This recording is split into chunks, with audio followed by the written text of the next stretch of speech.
এটা বাংলাদেশ সরকার কিন্তু সঠিকভাবে অনুধাবন করে। এটা খালি ধর্মীয় বিষয়, ধর্ম প্রচারের জায়গা নয়। মসজিদ ইসলামটা একটা পূর্ণাঙ্গ জীবন,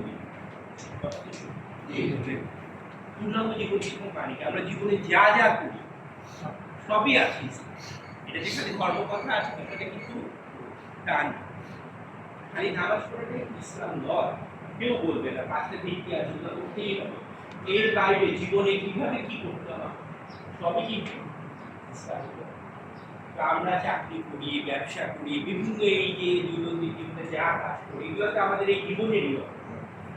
এগুলো কারা দেখে, কারা অনুপ্রাণিত, কারা আলোকিত সমাজে? ইমামরা, শিক্ষকরা। এটা কিন্তু বুঝতে হবে। ইসলামে তো খারাপ কথা লেখা নেই, লেখা আছে ইসলামে তো কোনোভাবেই খারাপ কথা, এই যে দুর্নীতি, চুরি, বিভিন্ন ধরনের এই যে অবৈধ ব্যবসা, এগুলো কি আছে? কোনো সুযোগ আছে? লটারি, আঙুর ফুলে কলা গাছ হয়, এগুলোর সুযোগ আছে? মদ, গাঁজা, সুযোগ আছে? চুরানুখান একটা, আমরা যখন আমি এখানে 1 মাস 20 দিন আমার চাকরির বয়স, আপনাদের এই ছিলাম, আমি যেটা দেখেছি অত্যন্ত ধর্মভীরু কিন্তু রক্ষণশীল সমাজ আমাদের মুসলিম সমাজ। ঠিক তো? ইসলামের ব্যাপারে খুব সোচ্চার, কিন্তু অপরাধ যা যা আছে আমি যা বলছি তার সব একই সাথে। এই দুটাকে একসাথে চায়। এই কেমন ইসলামের কথা আমরা বলছি।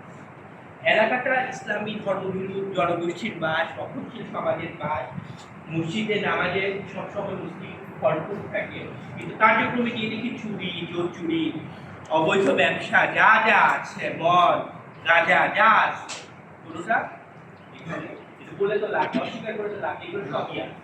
এই দুটো জিনিস কিন্তু একসাথে গেল না, তাহলে কোথাও না কোথাও আমাদের খামতি রয়ে গেছে, ঘাটতি রয়ে গেছে। ইসলামের শিক্ষা কিন্তু এটা, আপনি বললে শুনুক না শুনুক আপনাকে বলতে হবে, হবে তো?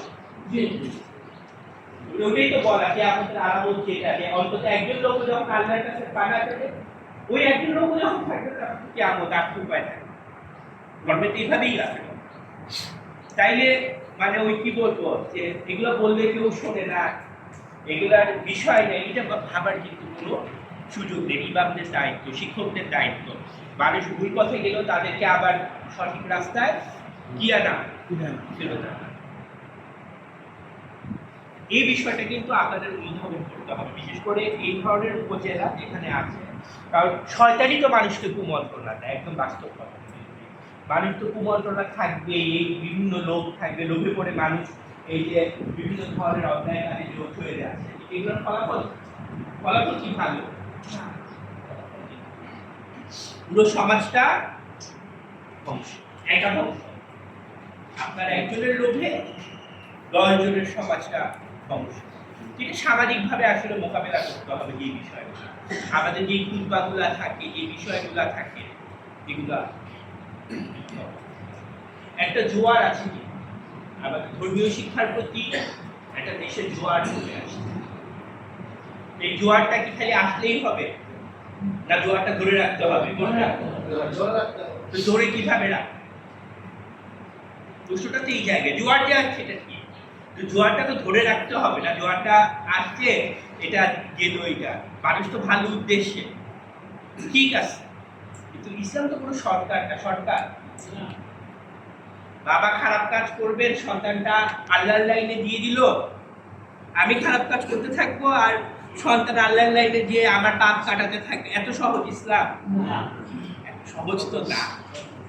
এই বিষয়টা কিন্তু বুঝতে হবে। প্রকৃতভাবে যারা আসতেছে তাদেরকে প্রকৃত ইসলামী শিক্ষায় উন্মুক্ত করা, এই ইসলামী জীবনাচরণ শেখানো, এই বিষয়টা কিন্তু এটা আপনাদের বুঝতে হবে। সবাই ইমাম হবে না। নেতা কয়জন হয়? এক এলাকায় এমপি কয়জন? একজন। উপজেলার চেয়ারম্যান কয়জন? ইউনিয়নের চেয়ারম্যান কয়জন? তাহলে সমাজেও নেতা সেইভাবে, ছোট ছোট সমাজ, ছোট ছোট গ্রাম, নেতা একজনই হবে, 2 জনই হবে, একজন ইমাম, একজন মুয়াজ্জিন, নাকি? বাকিরা কি হবে? বাকিরা মুসল্লি হবে। তাহলে তাদেরকে বাকি তো কর্ম করতে হবে, জিনিস চাইতে হবে। কারিগরি শিক্ষার দরকার আছে, এগুলো যুদ্ধ করতে হবে। কারণ আপনাদের যারা শত্রুপক্ষ তারা কিন্তু এই সুযোগগুলো নিবে, যে বেকার তৈরি হয় মাদ্রাসায় গিয়ে, এগুলো বলবে কি এই তাদেরকে এই সুযোগ কোনোভাবে দেওয়া যাবে না। ইসলাম কি বলছে নাকি ধর্ম করলে তোমরা ভাত খাওয়া বন্ধ করে দাও, বাণিজ্য বন্ধ করে দাও, চাকরি বাকরি বন্ধ করে, এগুলো বলছে?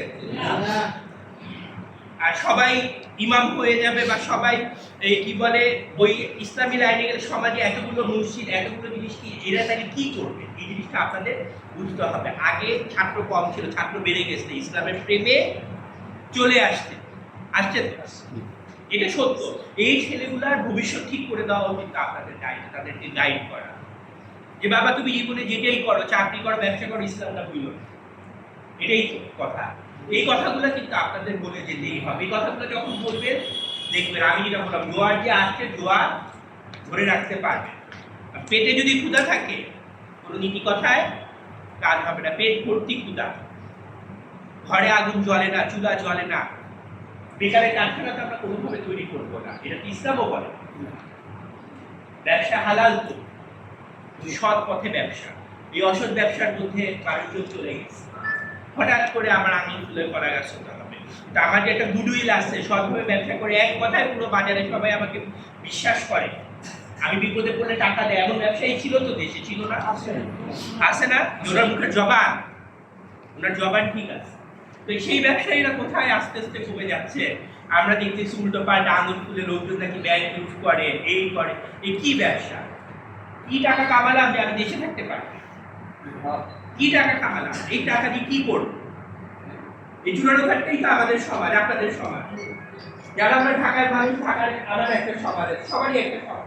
আপনি সমাজে থাকতে পারলেন না, এই করতে পারলেন না, কি টাকা কামালেন কামায় বিদেশে, ওই দেশে আপনাকে চিনে কি? এই টাকা খাবে কি? তারিফ করবে কে? আমার চোখে আপনার অনেক টাকা, ওই লোকজন তো দেশে চোর বলছে। বিষয়টা তাই না, ওই টাকা তো রাখতে পারবেন, এই হারামের টাকা থাকবে না। এবার এটা ধ্বংস অনিবার্য, এটাও তো আপনারা জানেন। হারামের টাকায় কখনো বরকত আসতেই পারে, জীবনে আসবে অসম্ভব। আপনি ভাবলেন আপনি করলেন, আপনার পরের 2 প্রজন্ম দেখবেন কিছু করেন। আপনি খুব নাম করা ব্যবসায়ী ছিলেন, পরের ছেলে পেলে দেখবেন বসে বসে খাচ্ছে। ওই যে বললাম, এটা কিন্তু দেখাও যায়, সমাজেও দেখা যায়। এক প্রজন্ম আয় করে, 2 প্রজন্ম বসে খায়। কোন প্রজন্মটা ভালো ছিল? আপনারা চিন্তা করেন, যে প্রজন্ম আয় করলো, নিজের নাম প্রতিষ্ঠা করে গেল, আর যারা বসে গেল ওদের নাম কেউ বলে? বসে বসে যারা খাইলো উল্টাটা বলে, বাপে রেখে গেছে, জমি বিক্রি করে করে খায়। আছে তো এলাকা।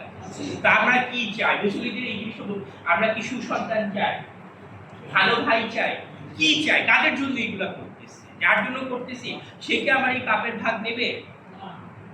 নেবে? তাইলে এই বিষয়গুলো মানুষের, এই জিনিসগুলো বলা হচ্ছে শয়তানের প্রলোভন, শয়তানের লোভ। তোমার উন্নতি হবে, কি উন্নতি হবে?